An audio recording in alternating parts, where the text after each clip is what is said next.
Good morning, everyone, and thank you for joining us bright and early for day 2 of the Geneva Health Forum. As usual, we do have a packed schedule ahead of us, so let's dive right into it. Our first session of the day is focused on digital health and its role in achieving universal health coverage. It's going to be the same procedure as usual, so remember, if you do have questions, please remember to submit those on your chat screen, and we'll leave some time at the very end to get around to those. Now, leading us through this discussion today, I'd like to welcome Caspar Wiss, who's the Deputy Director of the Swiss Tropical and Public Health Institute. I'll let you take it away from here. Good. I'm now also allowed to take off my mask. It's a pleasure to have you all online. Very much many thanks from my side that you are interested in this session and also in attending this year's 2020 edition of the Geneva Health Forum. As Olivia was just saying, this next hour is about digital health. It's about not only the potentials, but also potential pitfalls, risks associated with digital health. We have seen a lot of interest, a lot of promises, a lot of new avenues related to digital health in the area of, for example, asthma treatment, smoking cessation, or just diagnostics of cancer and other aspects. We have really seen quite a substantial progress in terms of what digital health can show us for improved healthcare quality. There is obviously also downsides. We all see ethical issues, legal issues going along with that. Sometimes also promises were much higher than what was at the end delivered. And this session shall look into that. We have 4 panelists with us, 4 persons, each one with his distinct embedment. We have from WHO Bernardo Mariano, who is the Director of WHO Department of Digital Health and Innovation. Good morning, Bernardo. Welcome and thanks very much for joining us. We have then David Stewart, the Associate Director of the International Council of Nurses. He joins us from Brisbane, so nearly I could say from the other side of the world, so very good to also have somebody from Australia joining us. We have then Margaret Thion-Yong, who acts as Technical Advisor and Director of Health Solution at PATH. You are joining us from Dakar in Senegal. Also most welcome for you. It's still relatively early in the morning, so I hope you had already the opportunity to have your coffee or tea, whatever you use in the morning. And last, Riccardo Lampriello. He is head of the health program at Terre des Hommes in Lausanne. Also very much welcome for this morning session. Without further monopolizing the word, my role is rather to moderate. So I would like to give as a first speaker, Bernardo Mariano, the word. About 8 minutes, please. I guess you might also refer to recent developments last week within the World Health Assembly on digital health. Many thanks, and please, the word is yours. Thank you very much. I hope you can hear me well. We hear you very well. Okay, good. Excellent. Good morning, good afternoon, good evening, depending on where you are. It is a pleasure to join this panel and be part of this journey. The journey that has lots of challenges. The challenge, for sure, as we all are facing now, is the pandemic, the COVID-19. But also it brings up opportunities, especially on the digital transformation. And then within that opportunity, we hope, and I hope, that we will not let the pandemic opportunity go to waste by not using what it can bring, the opportunity that it brings from all of us to really upscale and accelerate the digital transformation of healthcare sector.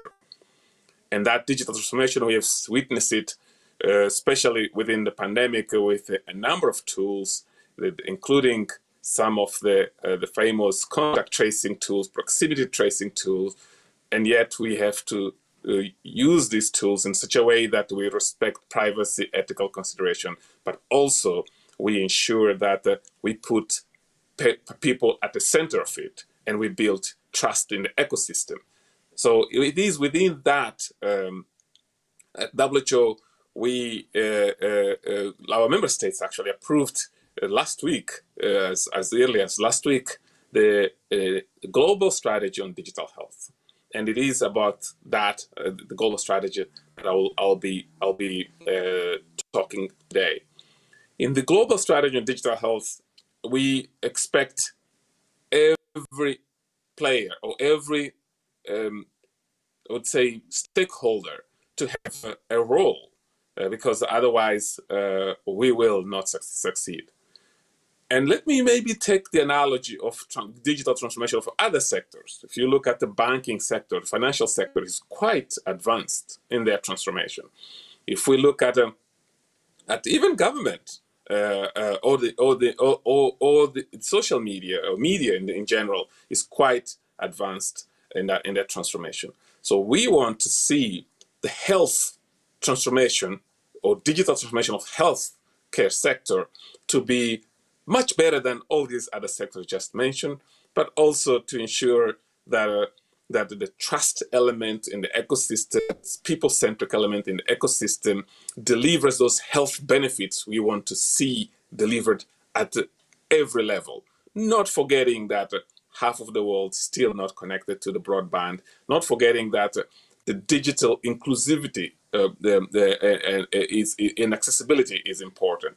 So those are some of the elements that are enshrined in the global strategy on digital health, to build collaboration, to ensure that that the knowledge it goes across. We leave no one behind as part of the Sustainable Development Goal, to ensure that we have global national strategies and as well as investment plans to implement those strategies to benefit at the individual level, at community level, at the subnational and national level, let alone regional and global. So we want to see the global strategy to deliver those positive health outcomes, and of course manage and mitigate all the associated risks that we need to mitigate as we digitalize the healthcare sector. Let me maybe talk about that digitalization of healthcare sector, perhaps what some people call a dream. And then I'll bring the analogy of that dream to the financial sector. 20 years ago, we all had to go to a branch of a bank to do transaction. Today, we can all do virtually. Most of the banks, if not all banks, provide a virtual element, meaning that you can actually do a digital banking, which is now called just banking. Dr. Tedros said digital health is about tomorrow's health. It's about how we deliver health services 5 years from now or 10 years from now. And if I take the same analogy and bring it to the banks or financial sector, today's financial transactions are done in a digital space, and it's just called banking. And you do e-banking. So within that in mind, and how, in terms of how, use that opportunity to really create systems such as a virtual hospital or digital hospital. So how can we navigate as stakeholders of this ecosystem to that transition? But also, let's not forget the different cultures that we bring into this perspective. The tech giants, they have a culture of monetization of data. Health and life science have a culture of donation of blood, organs, and everything to help somebody else. So how can we bring these cultures to close enough to ensure that health data is not monetized, but also to ensure that the very crucial perspectives and principles of health are not jeopardized as we go through that transformation. So at WHO, one of the elements in the global strategy on digital health is a framework of international framework of health data regulation. How can we ensure that artificial intelligence, big data, is used in such a way that brings those health benefits, protects the patients and the people, but also leverage on that technology for greater good. And ensuring, of course, we also accelerate the health for all agenda, which is enshrined in the global in Sustainable Development Goal number 3, or any other and other health-related goals in the SDGs. Also is enshrined in GPW 13, which we call Global Work number 13, which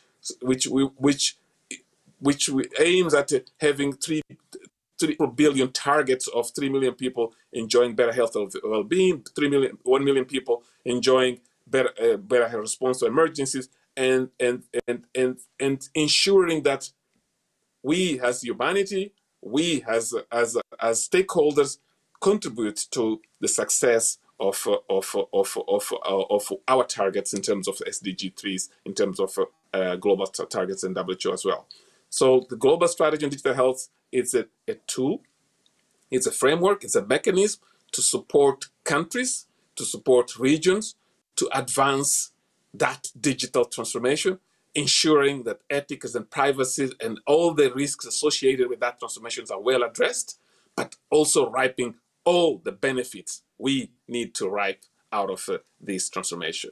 So it is with that that we invite all of you to join this network of networks that we are building, which is also part of that, which is enshrined in the strategy as well, to really bring the best out of each one of us to deliver that better health and well-being to everyone. I thank you. Thank you very, very much, Bernardo Mariano. That was really a very nice opening statement and setting the scene also for the subsequent speaker in landscaping where we stand with all what we call digital transformation.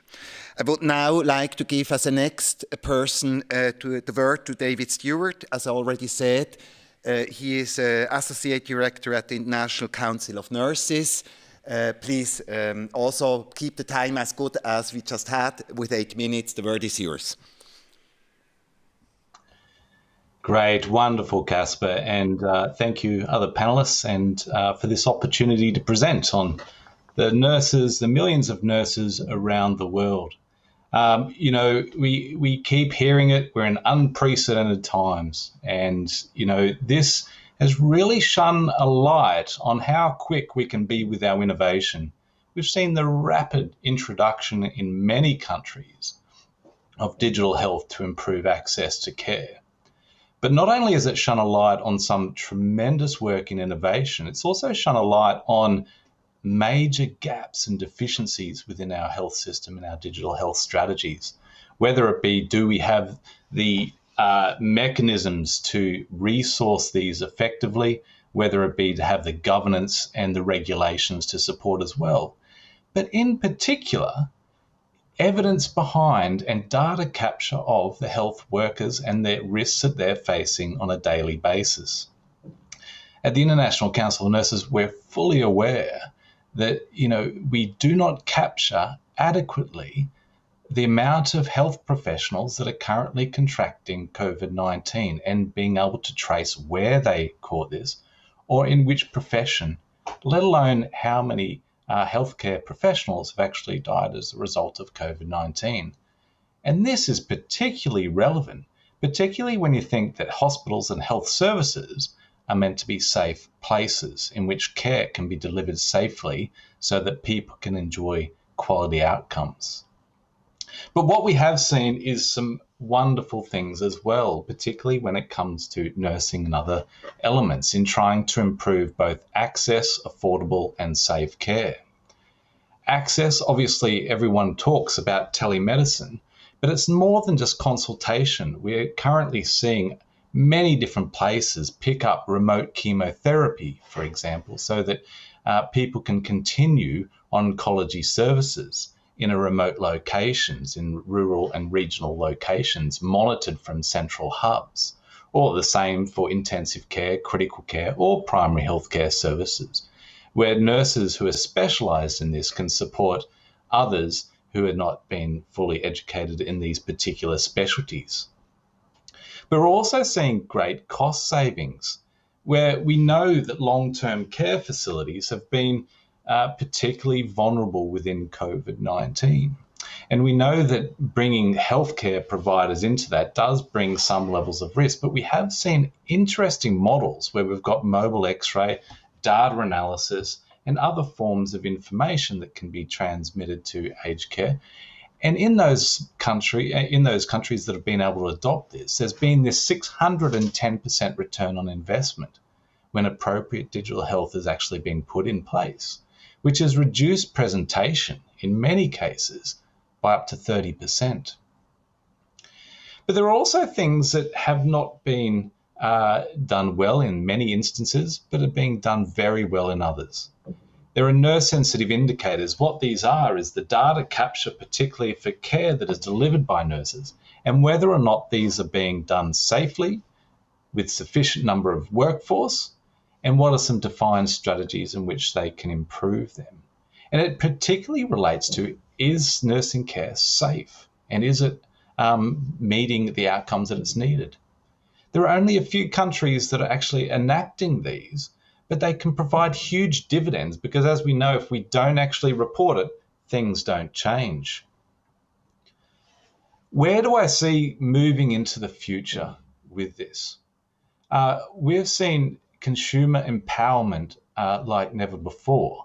We've seen health professionals working with consumers to come up with new strategies at battling COVID-19, improving health literacy, and even engaging the community to come up with innovative solutions for how they could work on infection prevention and control. So consumer empowerment, the health professionals working closely with consumers, is vitally important. But what we've also seen is the importance of e-learning and continuing professional development. Conferences are no longer a thing to be travelled to. And access to CPD is an issue particularly affecting nurses throughout the world. But access to online modules and other things to improve education and this transfer of knowledge has dramatically improved the safety and welfare of nurses who've had access to this. So what are the current challenges and pitfalls and risks that are being at this time? One of the major ones, I think, for us is in what I think the WHO terms infodemic, where this information overload. There is so much false or fake information out there, and the health system is actually challenging to actually keep up with the rise of social media and other platforms. And how do you combat fake information? There's so much information. How do you improve the community's health literacy? That is a real risk that we're currently battling because, as was mentioned in the first presentation, we are up against massive media giants who have access to community input. Many of the digital health systems have been done or completed without the input of frontline workers. And as a result, there's often an increased workload. There's often an ability where healthcare workers do not have the capacity or the capability with the extra knowledge required on how to operate these. This has a particular impact when it comes to healthcare workers transitioning between health services, the quick re-entry of health workers, and also the migration of health workers between countries. And we also see the loss sometimes of the consumer at the middle of that care.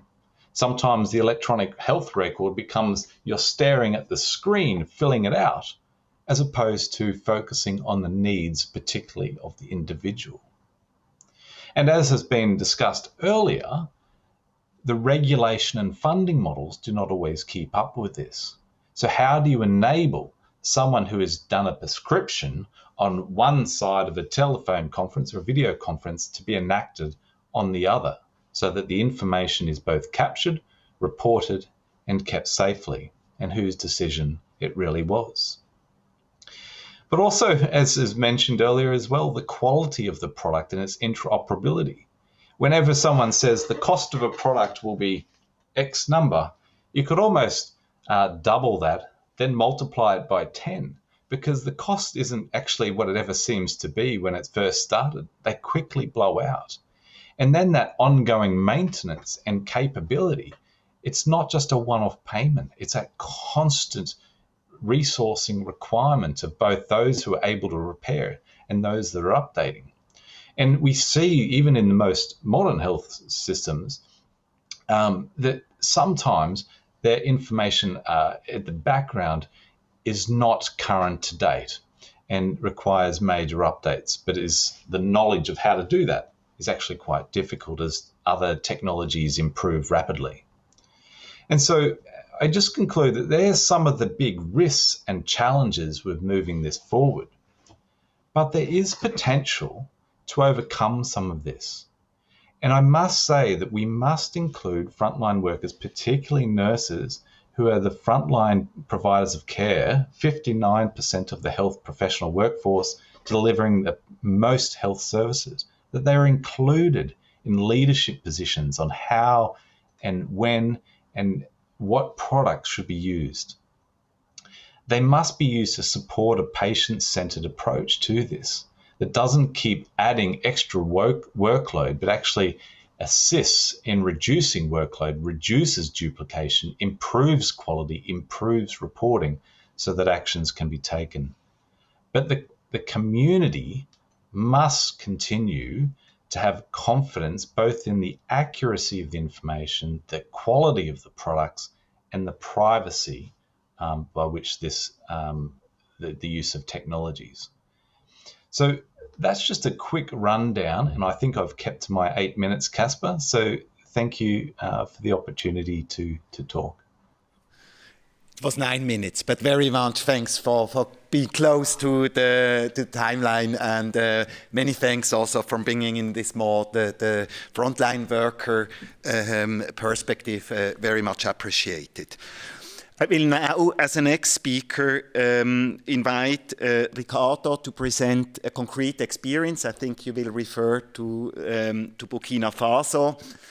Before I'm doing so, just to remember the distinct audience, you have the possibility to submit questions.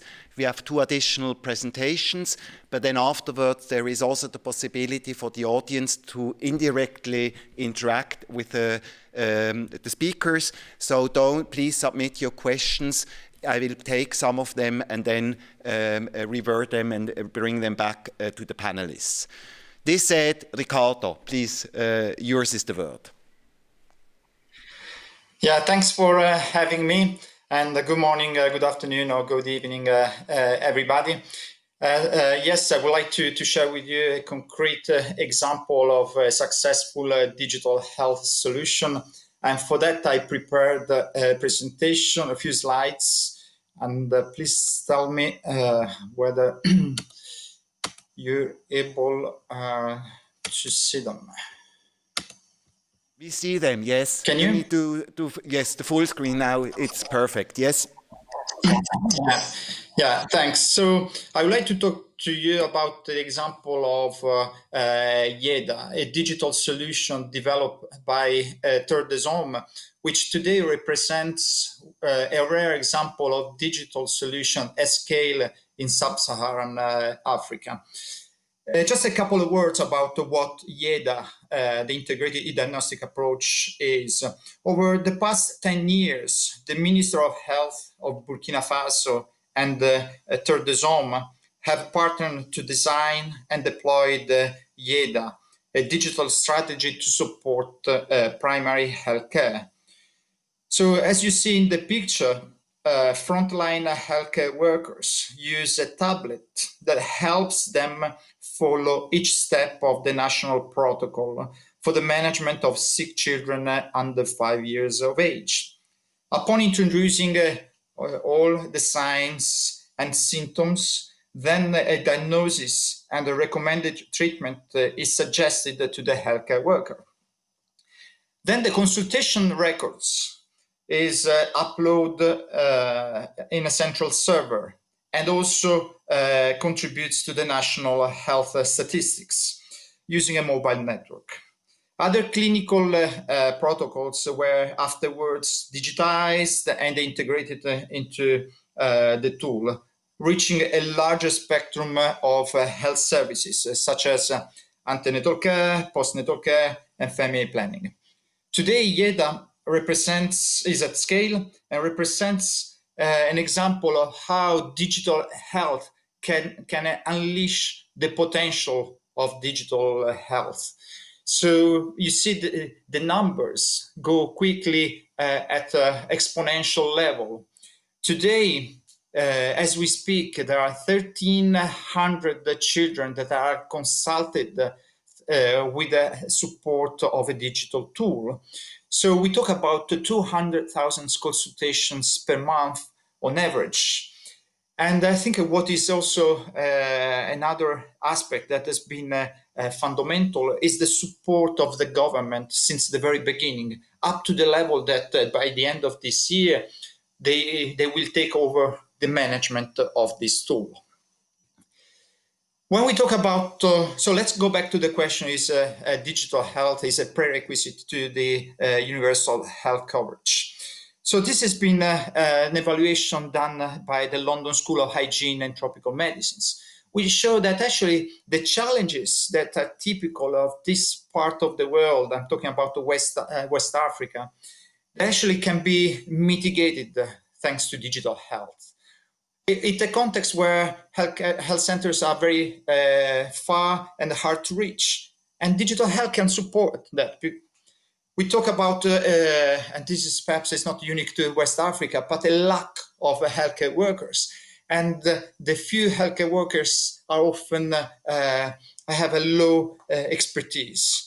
And so it shows that actually by using a digital aid tool, you can increase their performance. You can increase their ability to diagnose and provide the right treatment, especially in a context where there is a lot of pneumonia, malaria, diarrhea, some deadly diseases. It shows also that you can reduce the antibiotics over prescriptions up to 15% And also, which I think is also is extremely important, for the first time you have almost real-time data, which is more accurate and reliable. And we see that in Burkina Faso, that for the very first time we actually witness it.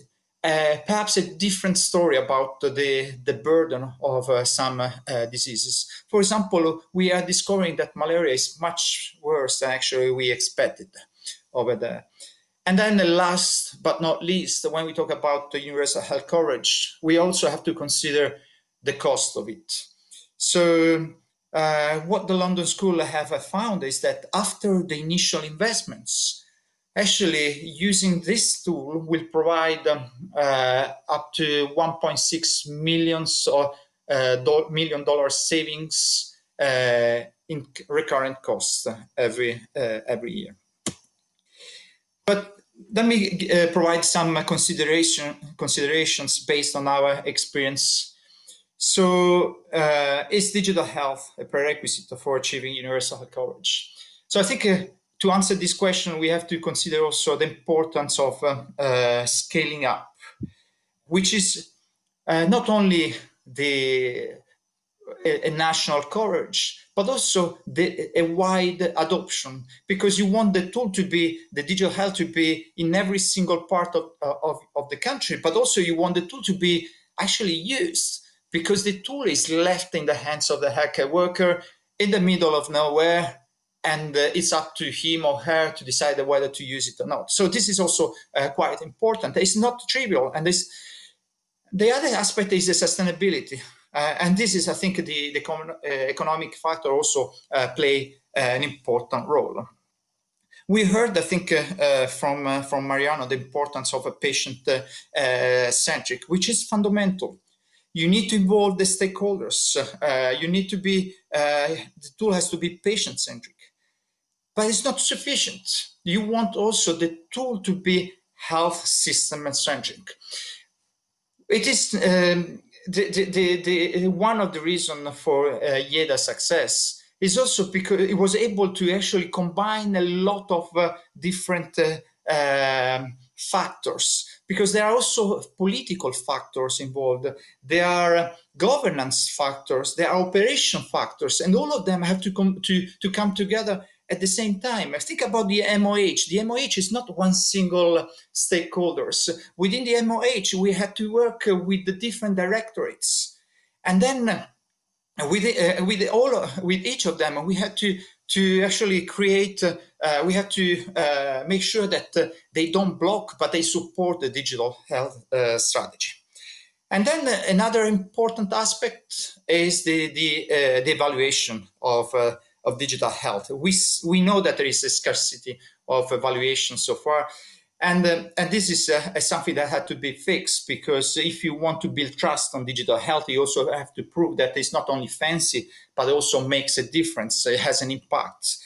And so, but then you also have an inherent difficulty on doing so. And this is what we saw with the London School, a 3-year evaluation study that actually had to face a continuous evolving tool, because the tool YEDA actually changed 12 times significantly to adapt to the user, to adapt to the health system.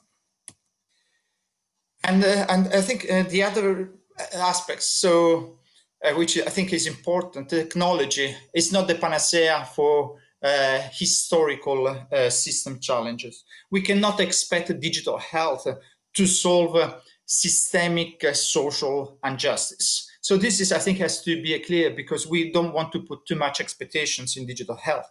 But on the other hand, digital health could mitigate the consequences of systemic social injustice. And we saw that, for example, with the example that I just showed. And last but not least, we talked about COVID. Digital health has definitely accelerated the response to address COVID. And in Burkina Faso, where we work, in a matter of a couple of weeks, we were able to deploy a digital health strategy to address COVID. So, for example, the digital algorithms, a digital support tool, e-learning for the healthcare workers, and so on. But think about contact tracing. Contact tracing also can be very successful, but the result is that every country experiences contact tracing differently, and the results varies a lot, because it's not only the technology which is necessary, but also the governance, the trust, the stakeholder engagements, the integrations with the operation. All of that contributes to the success of digital health. And I stop here. And so it's not it is necessary, but it's not sufficient to reach universal health coverage. Thanks a lot. Thanks also very much for this experience on YEDA in Burkina Faso, but also on the considerations beyond in terms of stakeholder involvement, political economic question also, and many other aspects. And so thanks for these contributions. Now, Margaret, many thanks for being so patient and to wait and to listen first to the others. But now the word is yours. Margaret, as said, she works at PATH, is their associate director, is their technical advisor, works on digital health solutions. Please, Margaret, the word is yours. Thank you, Gaspar, and good morning, everyone. I'm really happy to join all my global health colleagues, and I am more happy to just speak after my colleague from Terre des Hommes, because What I'm going to say is just a following from all these digital health tools we have around the world. And the idea will be to share with you the role of having some digital health tools in low and middle income countries. What we realize is governments around the world are embracing this new age of digital health transformation, and expectations are high as more governments look towards these new tools and the connection they create. Digital health promises a future with more responsive, participatory health care, but only for those who can access it. Governments need quality, affordable digital health technologies that work for all communities. So the future of digital health relies on better alignment among country leaders and investors and innovators. So before talking about how digital tools are helping UHC, let's step back a few seconds to remind the goal of UHC. The goal of universal health coverage is to ensure that all people and communities obtain the health services they need without suffering financial hardship when they are paying for them.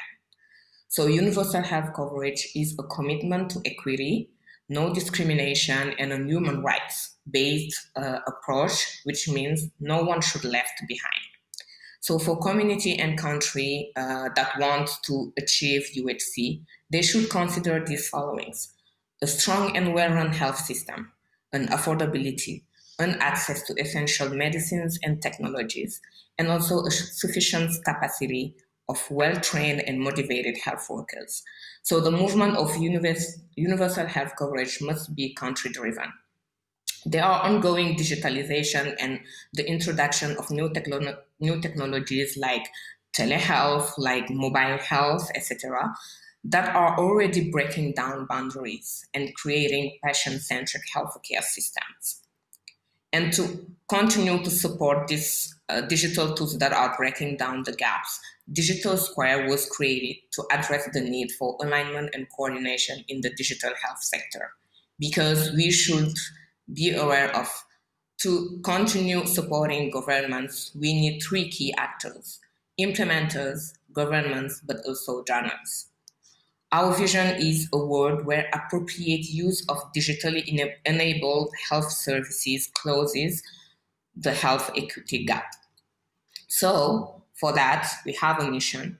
It is to connect health leaders with the resources necessary for digital transformation. And digital transformation can strengthen health systems by improving the data use cycle and empowering target users, which can accelerate outcomes at all levels. We have citizens and communities. They can access information and services to manage their health. We have health providers. They are accessible and have information to provide high quality care. But also we have health system managers who match available resources to needs for availability at the point of care. So Digital Square, which is an innovative PATH program funded by the USAID, the Bill and Melinda Gates Foundation, and other donors, addresses the needs for a thriving marketplace for digital health through three key actions: alignment and co-investment, global goods, and regional and country systems. By alignment and co-investment, Digital Square helps to identify promising investment opportunities and provide operational support to streamline procurement. We support a shared vision, we grow the overall digital health sector, and we de-risk investment into digital health by making high-impact opportunities and visible. We have the global goods. Digital Square promotes the development, adoption, and reuse of global goods and help increase their availability, adaptability, and maturity. What we notice is in LMICs, we have too many tools, but how those tools are communicating, how those tools are adapted in another country or in another context, or even within the country in some remote areas. So a global good is a digital health tool that is adaptable to different countries and contexts. It can be a software which is free, open source, and used to manage, analyze, and transmit health-related data with proven utility in several settings. It can be a service which is a software tool that is used to manage, transmit, or analyze health-related data that can be freely accessed as a software service and adhere to open data principles.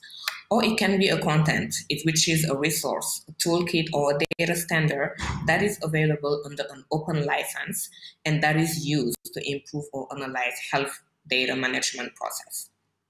So through these global goods, Digital Square allocates global goods investment transparently with community input. As I used to mention to our implementing partners, we are not giving the money. Donors give us the money, and we are allocating those investments transparently. We also provide rigorous yet pragmatic technical oversight and investment. We connect the global good community to each other and to country efforts so they can communicate and join their effort to better support countries. And also with investment for the maturation of a global goods software. A major digital health software global good is a software that is usually free and open source software. It is supported by a strong community, has a clear governance structure, is funded by multiple sources, and has been deployed at significant scale. It is also used across multiple countries, has demonstrated effectiveness, and is designed to be interoperable and is an emergent standard application. So this is a standard for all major digital health source global goods. How can we assess a global good, how it is measured, etc.? So to help identify areas where we need investment in global goods, Digital Square has collaboratively developed a maturity model for digital health tools, which specifies common metrics for understanding how advanced a digital tool is on 3 dimensions. First, the software maturity, which assesses the level of development of the software in such areas. Do we have security? Is the tool interoperable with other existing tools in the country of implementation? Do we have technical documentation, and is it able to scale? We also have the global utility, which assesses how widely the tool is used, how well-funded it is, and its potential for adoption and future use. And after, we have the community support, which assesses both support for a community of users, such as documentation and multilingual support, but also engagement of the user community with the tools. And as Digital Square, we are making sure that all our funded global goods are aligning with the WHO classification area, which are for, do we have global goods for clients? Do we have global goods for healthcare providers? Do we have global goods for health system managers? And do we have global goods for data services? Right now, 90% of WHO intervention categories have at least one global good. And our global goods, more than 45 countries are using at least 2 global goods by country market maturity level. About the regional country systems, Digital Square help elevate country priorities and strengthen regional and national quality. How? By coordinating resources and expertise from multiple investors to support country and regional digital health initiatives, but also to support regional and country digital health leaders to successfully lead and execute digital health transformation initiatives to strengthen health system. So we are providing country technical assistance. For example, through USAID buy-in mechanism, ministries of health can request technical and operational support with the guidance of USAID about programming, like the design of digital health implementation, landscape analysis and inventory of their existing digital health tools, and they need support to help those digital health tools to scale. Customization of common digital health tools like the national DHIS tool, but also the design of interoperable digital health architecture across programmatic areas. At PATH, we believe that health is a human right, and this belief is most embodied in the concept of universal health coverage. That is where all people and communities have access to the health services of sufficient quality they need without financial risk, as I mentioned earlier. Healthy families can invest more in education and seize economic opportunities so they can escape poverty, unleash greater prosperity, and build more resilient communities and nations. It's also about education.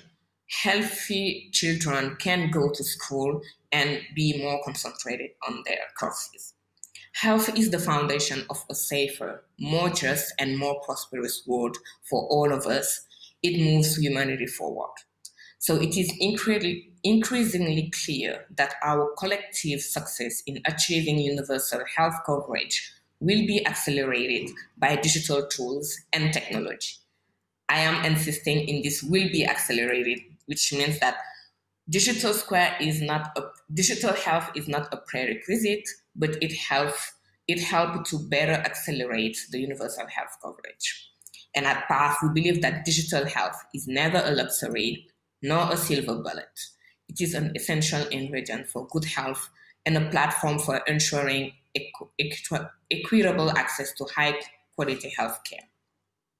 Digital approach improve healthcare at all levels. For example, basic digital communication tools such as WhatsApp connect supervisors based in hospitals or clinics with health workers in remote locations so that communities are connected to the best healthcare options in real time.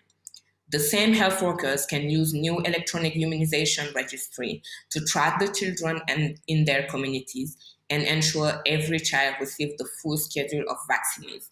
Those same health workers can also reach out to children tutors, mothers or fathers, etc., to remind them immunization of their children.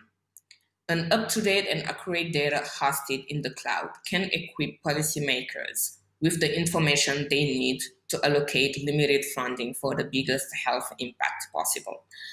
With this pandemic, we realized that digital health or digital tool can be an accelerator to be able to access to remote areas and help any rural area and rural communities to access to health. We also need to consider the behavior change because in remote areas, health workers are more familiar with paper. Let's consider that paper is also a health information system. So we need to work with health workers and help them with this behavior change to pass from the paper tool to digital health tool. I will end by this. With all we did with our partners, etc., why isn't this enough to close the health equity gap? Because we noticed that we still have some health equity gap. It is true that by working with our partners, we are already supporting millions of people in more than 50 countries with stronger digital health systems. But this falls short of our dream of radically advancing health equity through the appropriate use of digital health. True, digital health transformation at a global level requires a paradigm shift. In all aspects of our current work, we are committed to building momentum for this shift. We create evidence, strengthen capacity of digital health leaders, and establish frameworks of interoperability and coordination.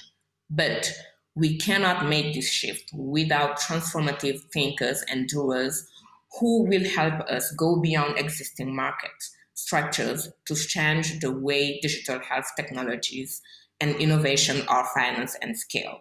They will help us to better match the pace of digital health funding and implementation to the pace of technological evolution.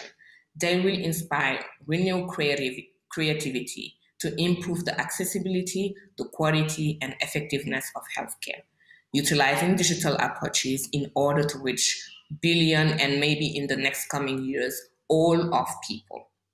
We need transformative thinkers and doers to partner with us in catalyzing a large-scale transformation on how digital interventions support health system in LMICs. Thank you.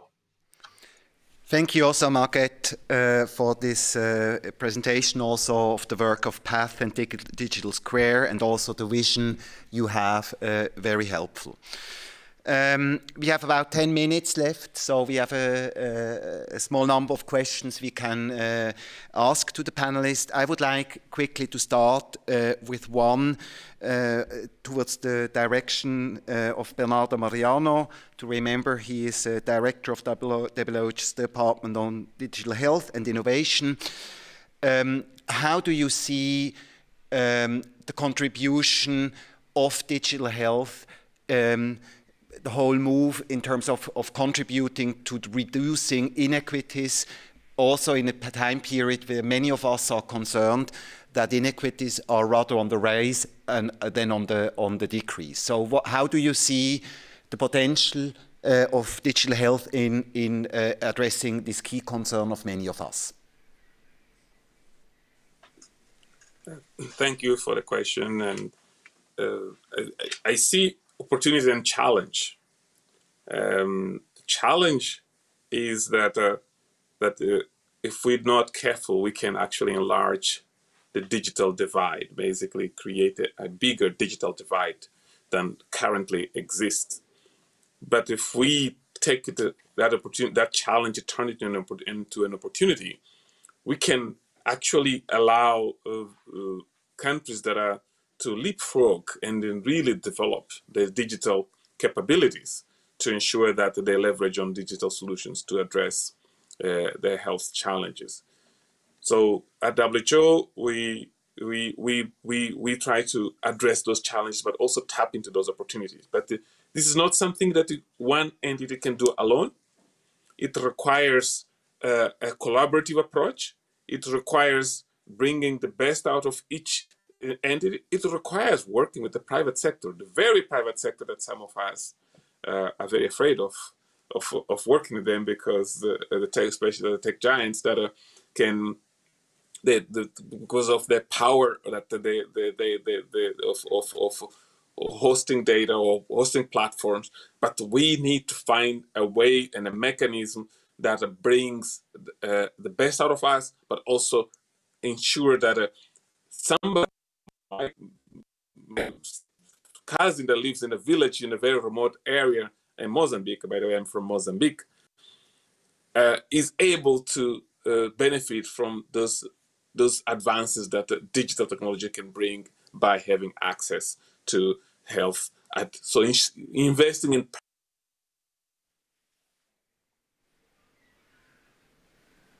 primary health. Also produced recently a digital implementation investment guide. All that is to turn the challenge into an opportunity, and working together, it's key. Thank you very much for this very clear and conducive statement on how the contributions of digital health to tackling inequities. Many thanks. I have now two questions from the audience going into the direction of Ricardo. Please respond them briefly, shortly, because there is also one or two additional questions so that the others have also still the possibility to briefly intervene. A first question is from Mirit Hulsbergen and asks, how do you see the questions about sustainability? I think with YEDA you're highly confronted with that, how you sustain YEDA in a country like Burkina Faso in a context where digital solutions are rapidly changing, a lot of new innovations. So how do you sustain this system? Brief, a short answer on that. And then I have the second question also for you, Ricardo. Also brief answer, please, from Alexandra Peters.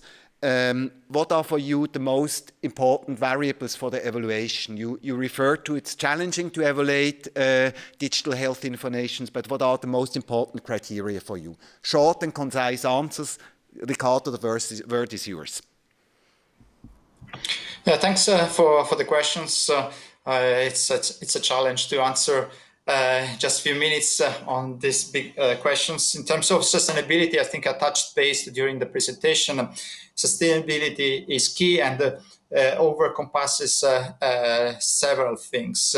So there is financial sustainability. So it's important to show that the tool actually, or the digital health solution, is actually affordable, because it always comes with a cost. But the question is it affordable for the government? Is it affordable for the user? So this is one important aspect. A second one, I think, in terms of sustainability, is the importance of institutionalization of the digital tool. More and more, we see the flourishing of a lot of digital solutions. But the question is the digital solution fit to scale up and then being institutionalized? So I think institutionalization is another key important factors. And last but not the least, the user's experience is also fundamental, because as it was rightly pointed out earlier, it cannot be an extra burden for the healthcare worker to use the digital tool, because then the tool will not be used at all. So it actually has to be designed with the users, we design it with the stakeholders, so that it actually brings us some relief rather than an extra burden. So perhaps I stop here for the first question. The second question, so I'm not sure, what are the barriers for evaluation? Is that the question, Casper? What are the key criteria for evaluation? You sent back to challenges in evaluating digital health information. Please, a short statement. What would be the key criteria for assessing if a digital health solution works out or not? Yeah, so I think maybe this is a question that we can also ask Mariana about this. We ourselves actually struggle to have, for example, M&E indicators on how to monitoring digital health solutions. But I think so. What we actually do at Terdesoma is that we strongly believe the importance of pairing our digital solution with academies, with health institutions that could provide the legitimacy, but also the methodology to assess this. And this is not actually, it's not always very easy, because some donors actually will not allow or will not actually privilege the evaluation part. So I think for me, it's also making a call for digital donors also to look at evaluation as enshrined in any digital solution, but also because it's important that you don't want to harm the final beneficiaries. Okay, thank you. I have now another question from the audience going to David in your direction. This question comes from Mohan Nalatabi. I hope I've pronounced the name correctly. And he asks, let's say, compared to conventional health service delivery, how would you see negative impacts of using digital health, but maybe also of positive impacts? So what are downsides compared to more conventional health service delivery? How would you see that? Look, that's a really big question in 1 minute. And I think, conventional is something that the workers are familiar with and, is sometimes easy to understand and quickly implement, particularly when you're trying to rapidly upscale a workforce, as we've seen within the pandemic. So traditional methods have been very, stable. But what it doesn't do is that quick share of information that can actually provide rapid responses to different things. So they're the big challenges that need to be overcome, I think, with the health workforce. How do you implement something that can be readily uptaken quickly, that can provide instant benefit at the same time, mitigating those risks of having a workforce that you're rapidly trying to deploy to meet the situation? That's my quick 1 minute answer.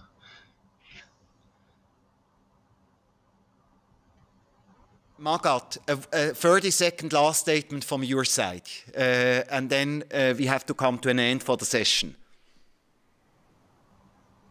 Thank you for giving me the last word before Casper. And yes, also we need to just make sure that even if we want to implement digital health tools, it should align with the country e-health strategy. Because, okay, we are trying to support governments, especially Ministry of Health.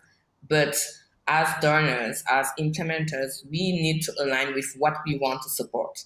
And even they all mentioned the interoperability. And when we are talking about interoperability, it is also aligning with global standards that are defined by WHO or any other organization that are affordable and also useful in all income and middle in LMICs. I think I need a coffee right now.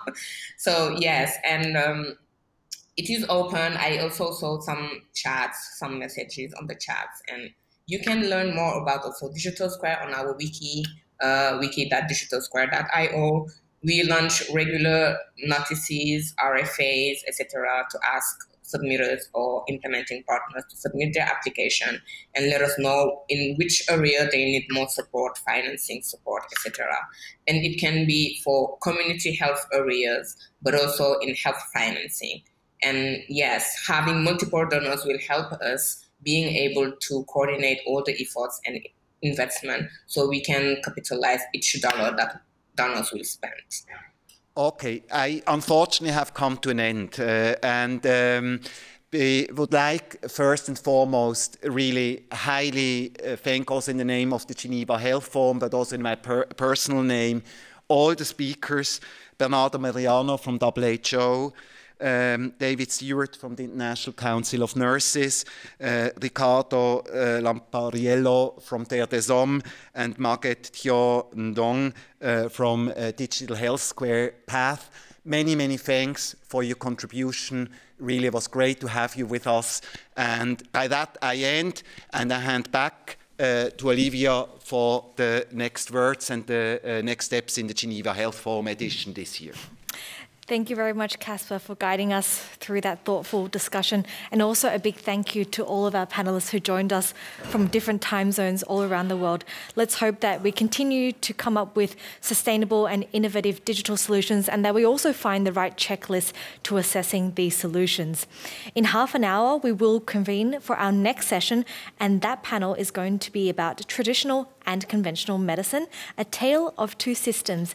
And my colleague Ariana Corta will be leading us through that discussion. So have your coffee, have your tea, and we'll see you very shortly.